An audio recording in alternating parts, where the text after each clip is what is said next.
Hi, it's Emma Holmes from The Launch Queen, and I'm going to be talking newsletters today. And I've been asked a few times about newsletters and what the point of a newsletter is, and do I really need a newsletter? And I just want to share with you the great thing about newsletters. The great thing about newsletters is that you get to drop into somebody's inbox on a regular basis. You get the opportunity to reach out to your audience, to build relationships with them, to give to them, to help, advise, support them on a regular basis in a method that will allow them to choose whether or not they're going to open that newsletter. When you put things out there on social media, not everybody sees them.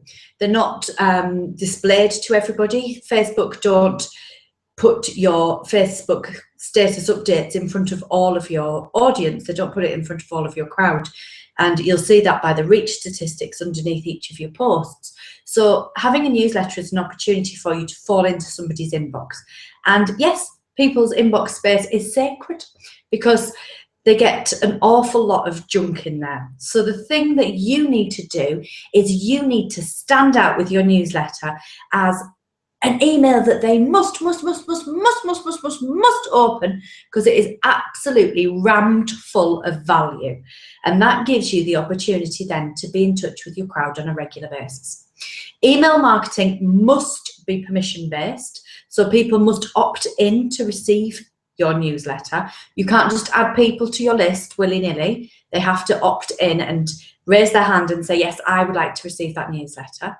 And from there, what you need to do, your job on a regular basis, is to make sure that the content in there is such good value and is so cracking that people will look out for it. So to enable people to look out for it, what do you need to do?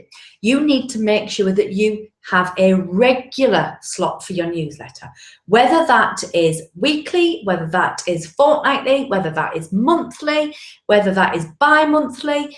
That is entirely up to you. I don't think you should go any further out than monthly, because what happens then is that the consistency is so far apart that people actually don't start to see when they're going to expect it. So you could do it on the first day of the month or the last day of the month, and your crowd will come to expect that. My email newsletter goes out weekly on a Thursday, and that is there every single Thursday. So if my crowd are looking out for my newsletter, they know that it will fall into their inbox on a Thursday. The next thing that you need to do is make sure that the title of that email is fantastic, because that is what will make people decide whether or not they're going to open your email. And in order to do this, you need to start looking at your inbox. Start looking at the titles of emails that you open. Some of them will be from businesses or people that you know, like, and trust, and you would open them whatever that title would be. But away from that, which emails do you open? So lots of emails need to have curiosity-led headlines, or they need to have headlines like the tabloid press, so that they catch your attention, so that you want to find out what people are talking about within that email. And one email that I received recently was about, I beat him, ha ha ha. I needed to know what had been, who had been beaten and what had. So that was an email that I opened. Another one that I received recently was from Beanies, which is the local to me coffee business, and they provide flavoured coffees, and I love them. And I will receive their email regularly, and I generally open it. And more often than not, I buy from that email as well. So you can see that there's the ability for you to sell to your crowd within your emails, as well as you continuing to add value to them and for you to nurture relationships with them. Your emails should not be all sell, sell, sell. You shouldn't be just sending emails saying, buy this from me, buy this from me. They should have a good level of you adding value to your crowd in there as well. I've heard it referred to as the 80-20 rule before. So 80% of the contents in your email newsletter needs to be adding value, giving, helping, advising, and 20% of that email can be sales related, or 80% of the time you can send emails that are all value, and 20% of the time you can send sales emails. But that will depend on your crowd, it will depend on your audience, and it will depend on what you've got to sell. Because ultimately, as long as you've got the right people on your list and you offer them the right things, then ultimately they're going to buy from you. The next tip is that you must have your email sent out from an email software provider, somebody like MailChimp or MadMimi. And if you go over to the Launch Queen website, launch-queen.com, you'll find in there that there's a Fab Resources section, and there's some email newsletter providers in there for you to have a look at. The reason that you use an email newsletter provider is because that will ensure that you are adhering to data protection legislation, and you can't just send your email newsletter from your Outlook or your Gmail or wherever it is that you land your emails. You can't BCC everybody into an email, because that isn't adhering to data protection. It isn't letting you keep your list properly. It doesn't let people unsubscribe from your list. So it's really important that you have your email newsletter provided by an email newsletter software provider, because they will put in an unsubscribe button.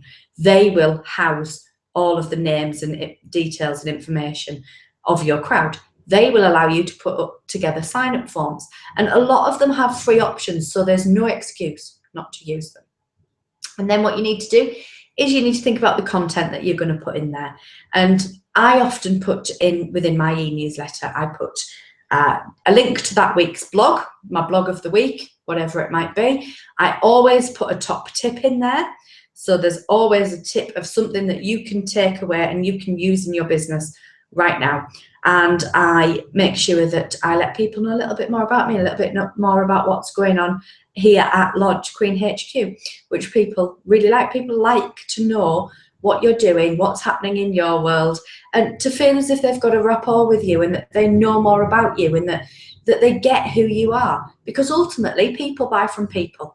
So it's your opportunity to let your crowd know a little bit more about you, build relationships with them, offer them the right things to buy, and allow you to make sure that all of them things are in one place. Because ultimately, not only does your social media posts not get to be seen by all of your crowd, but on top of that, you can wake up tomorrow and your social media could be gone. You could have lost your Facebook page, you could have lost your Twitter account.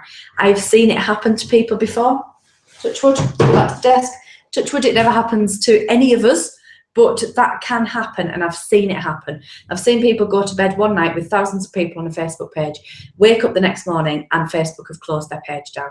So you don't want to be subjected to that. But if you were, at least if you had a list, you'd be able to regather your crowd around you, and you'd be able to tell them what had happened, where they can find you, and how they can keep getting the fab stuff that you offer. So make sure you've got a newsletter. Bye for now.